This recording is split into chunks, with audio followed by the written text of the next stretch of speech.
নমস্কার সবাইকে, প্রতিমা ভেজ কুকিংয়ে সবাইকে স্বাগতম। আজ আমি তোমাদের সাথে এই গরমের প্রশান্তি আনতে লেবু পানির রেসিপি শেয়ার করব। প্রথমে একটা কাঁচের গ্লাস নিয়েছি, সেই গ্লাসে এবার পরিমাণ মতো জল দিয়ে দিলাম। জল দেওয়া হয়ে গেছে, এবার দিয়ে দেব লেবু। এখানে আমি পুরো একটা লেবু কেটে নিয়েছি, আর সেই পুরো লেবুটাই এবার চিপে চিপে রসটা দিয়ে দেব। এখানে আমি ধীরে ধীরে সবগুলো লেবুই চিপে রসটা দিয়ে দিচ্ছি। এখানে আমি 3 পিস দিয়েছি, আর বাদ বাকি পিস দিয়ে দিয়েছি।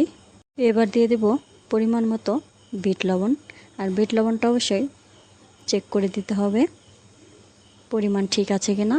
এবার ভালো করে মিশিয়ে নেব। আজকের এই রেসিপিটা তোমাদের কেমন লাগলো অবশ্যই কমেন্ট করে জানাবে। সবাই ভালো থাকবে, সুস্থ থাকবে। নমস্কার।